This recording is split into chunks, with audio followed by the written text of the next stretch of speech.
Halo teman-teman, ketemu lagi.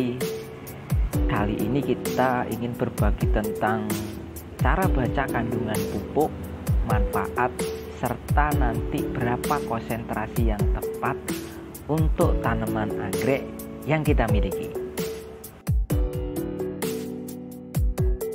Di pasaran banyak sekali yang ditemukan, tapi kuncinya adalah bisa dilihat pada tanda merah itu komposisi apa yang terkandung di dalamnya. Dan yang paling penting adalah semua produk pupuk itu punya urutan yang sama terhadap kandungannya. Jadi urutan di semua pupuk itu adalah nitrogen, setelah itu fosfor, setelah itu kalium. Jadi teman-teman jangan bingung dengan berbagai macam produknya. Kita tinggal lihat saja angka-angka yang ada di situ yang menandakan bahwasanya ini loh prosentase di setiap produk yang dimiliki. Kenapa kandungan di setiap produk berbeda? Karena ini agar lebih memudahkan kita dalam memilih pupuk sesuai dengan tujuan dan fase tumbuhan tanaman yang kita miliki. Masih bingung maksudnya? Baik, kita akan berikan contoh di beberapa kandungan pupuk yang kita miliki. Kita lihat dulu di warna hijau itu yang ada angkanya 25 plus 6 plus 6. Artinya 25% itu adalah nitrogen, 6% adalah fosfor, dan 6% adalah kalium.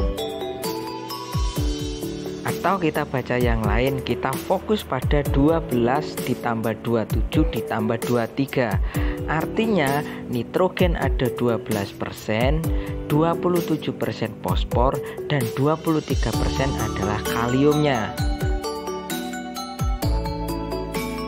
Sudah paham ya teman-teman cara sederhana untuk membaca kandungan pupuk? Setelah memahami, mari kita belajar tentang bagaimana fungsi per masing-masing kandungan pupuk itu terhadap tanaman.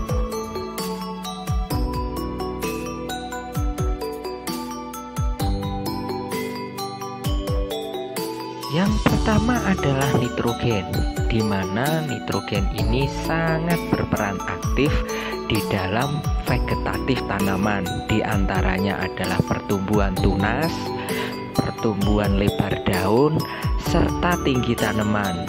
Makanya nitrogen ini cocok untuk tanaman anggrek yang masih muda, di mana anggrek yang masih muda ini sangat membutuhkan nitrogen yang sangat tinggi karena dia masih fase pertumbuhan. Pada tanaman yang tua, nitrogen ini aktif untuk membentuk yang namanya daun-daun baru, sehingga nitrogen ini tetap dibutuhkan di semua fase tanaman.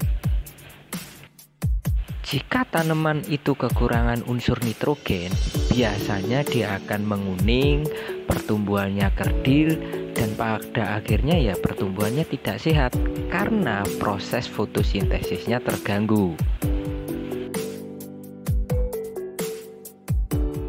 Yang kedua adalah fosfor. Idealnya fosfor ini untuk tanaman anggrek dilakukan dengan cara semprot. Kenapa? Karena 90% anggrek itu penyerapannya melalui daun.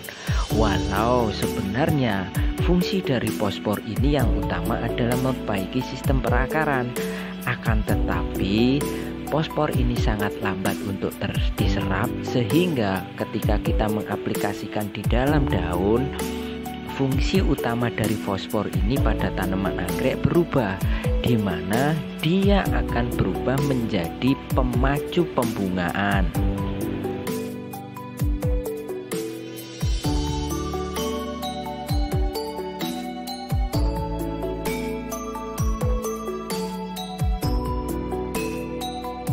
Yang ketiga adalah unsur kalium, di mana unsur kalium ini sangat-sangat menentukan karena fungsinya adalah sebagai translokasi hasil fotosintesis.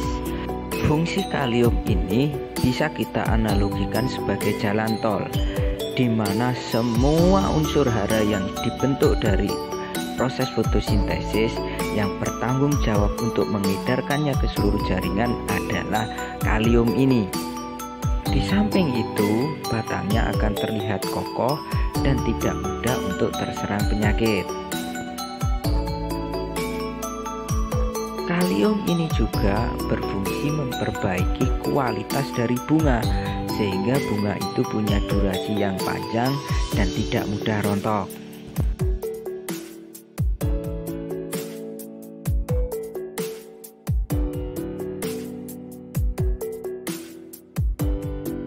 Tapi yang harus diingat adalah durasi pembungaan itu juga dipengaruhi jenis-jenis anggreknya. Semisal pada jenis anggrek keriting ini punya durasi yang lama dibandingkan anggrek dendrobium yang jenis kupu-kupu. Di samping itu juga anggrek bulan juga mempunyai durasi yang lebih lama jika dibandingkan dengan anggrek Coleon pandurata atau anggrek hitam.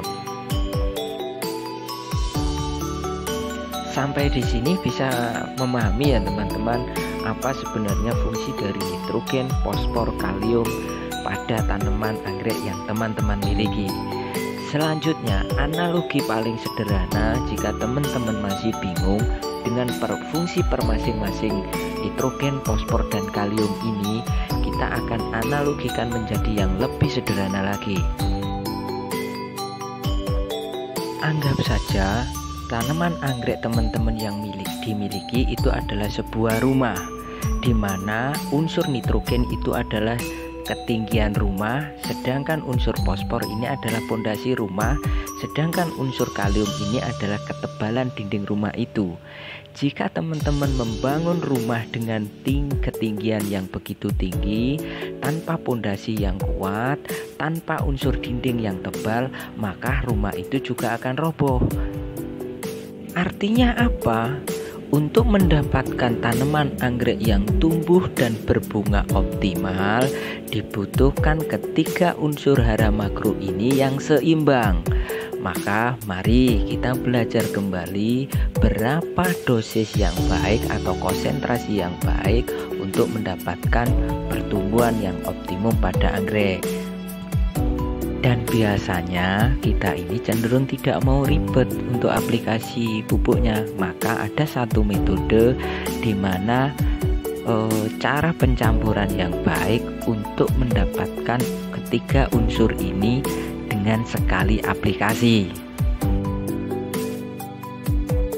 Untuk anggrek yang masih seedling sampai remaja, pilihlah kombinasi nitrogen dan fosfornya yang besar, agar teman-teman mendapatkan tanaman yang cepat besar dan kokoh. Sedangkan untuk anggrek yang sudah dewasa, kombinasikanlah unsur fosfor dan kalium yang punya persentase yang tinggi, agar nantinya dia juga cepat berbunga dan mempunyai durasi pembungaannya yang lama. Untuk konsentrasi setiap kombinasi pupuk itu, ambillah per masing-masing 1,5 sendok teh per liter. Aplikasikan 2 kali dalam 1 minggu. Pada waktu yang paling baik adalah jam 9 pagi.